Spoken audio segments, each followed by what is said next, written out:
Shalom dan selamat sahabat kepada seluruh teman-teman dimanapun berada. Kembali lagi bersama dengan saya, Ariel Kurnaidi. Dan pada hari Sabat ini, kita akan kembali untuk mempelajari pelajaran sekolah sahabat kita di kelas Cornerstone. Dan puji Tuhan, kita pada hari Sabat ini telah tiba di pelajaran yang ketujuh dengan judul Pilihlah Kerajaanmu. Ayat intinya diambil dari dalam kitab Daniel pasal 3 ayat 28. Demikian firman Tuhan. Terpujilah Allahnya Sadrak, Mesak, dan Abednego.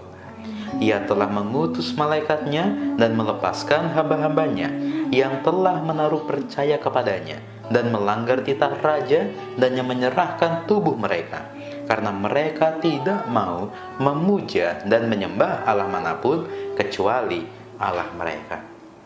Teman-teman, pada hari Sabat ini kita akan kembali mempelajari kisah tentang Daniel dan teman-temannya. Di mana pada hari Sabat yang lalu kita sudah belajar bagaimana Raja Nebukadnezar mendapatkan sebuah mimpi di mana ia melihat sebuah patung yang melambangkan kerajaannya. Namun patung tersebut terbuat dari beberapa bahan yang berbeda yang melambangkan bahwa kerajaannya makin lama makin melemah. Tetapi setelah mendapat mimpi tersebut, Raja Nebukadnezar berpikir bagaimana caranya supaya kerajaannya itu akan tetap kuat.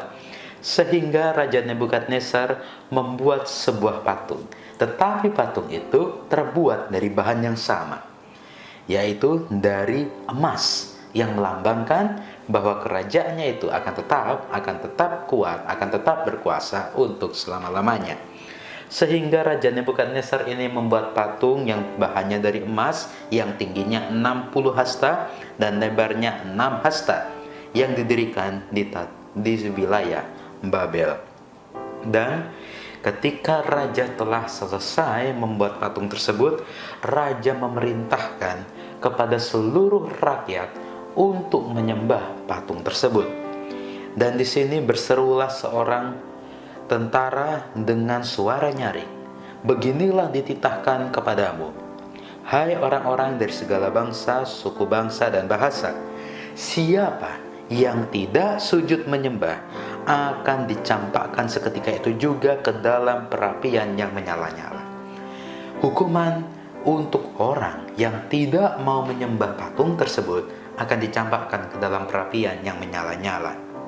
Dan pada waktu itu tampillah beberapa orang Kasdim menuduh orang Yahudi. Siapa mereka?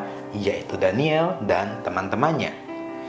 Tuanku Raja mengeluarkan titah bahwa siapa yang tidak menyembah akan dicampakkan ke dalam perapian yang menyala-nyala. Dan ada beberapa orang Yahudi yang kepada mereka telah Tuanku berikan pemerintahan atas wilayah Babel, yakni Sadrak, Mesak, dan Abednego. Orang-orang ini tidak mengindahkan perintah Tuanku, ya Raja. Orang-orang Kasdim menuduh karena memang mereka melihat bahwa Sadrak, Mesak, dan Abednego tidak menyembah ketika orang-orang lain menyembah patung tersebut. Dan akhirnya Nebukadnezar memerintahkan untuk membawa Sadrak, Mesak, dan Abednego untuk masuk ke dalam perapian yang menyala-nyala tersebut. Oleh karena raja marah, raja geram, oleh karena mereka tidak mau menuruti perintah raja. Dan akhirnya orang-orang tersebut, yakni Sadrak, Mesak, dan Abednego, dibawa menghadap kepada raja. Dan Raja Nebukadnezar berkata kepada mereka, "Apakah benar, hai Sadrak, Mesak, dan Abednego, bahwa kamu tidak memuja dewaku dan tidak menyembah patung emas yang kudidirikan itu?" Kemudian Sadrak, Mesak, dan Abednego menjawab perkataan raja, bahwa memang benar mereka tidak menyembah patung yang telah didirikan oleh raja tersebut. Sehingga raja menjadi marah dan akhirnya raja memasukkan mereka ke dalam perapian yang menyala-nyala sebagai sebuah hukuman untuk orang yang tidak mau menuruti perintah raja. Teman-teman, mungkin bagi pemikiran dan perasaan yang dialami oleh Sadrak, Mesak, dan Abednego pada waktu itu, mereka merasa takut, tetapi mereka juga tidak mau untuk menyembah patung tersebut. Dan akhirnya mereka menjawab kepada raja, "Tidak ada gunanya kami memberi jawab kepada tuanku dalam hal ini. Jika Allah kami yang kami puja sanggup melepaskan kami, maka Ia akan melepaskan kami dari perapian yang menyala-nyala itu dan dari dalam tanganmu, ya raja. Tetapi seandainya tidak, hendaklah tuanku mengetahui, ya raja, bahwa kami tidak akan memuja dewa tuanku dan tidak akan menyembah patung emas yang tuanku dirikan itu." Suatu statement yang sangat berani yang diberikan oleh Sadrak, Mesak, dan Abednego kepada raja. Mereka menentang raja, mereka menentang perintah raja, dan mereka yakin bahwa Allah sanggup menyelamatkan mereka. Dan mendengar jawaban dari mereka itu, Raja Nebukadnezar menjadi marah, menjadi geram, dan air mukanya berubah terhadap Sadrak, Mesak, dan Abednego. Dan kepada beberapa orang yang sangat kuat dari tentaranya, dititahkan untuk mengikat Sadrak, Mesak, dan Abednego dan mencampakkan mereka ke dalam perapian yang menyala-nyala itu. Karena titah raja itu keras, maka dipanaskan lagi perapian itu hingga 7 kali lipat. Perapian itu sudah panas dan sekarang dipanaskan lagi hingga 7 kali lipat. Dan raja berharap bahwa dengan hal demikian, dengan dipanaskan lagi dapur perapian itu, maka Sadrak, Mesak, dan Abednego akan mati terbakar. Dan ketika Sadrak, Mesak, dan Abednego telah dimasukkan ke dalam dapur perapian itu, raja melihat bahwa di sana Sadrak, Mesak, dan Abednego tidak lagi bertiga.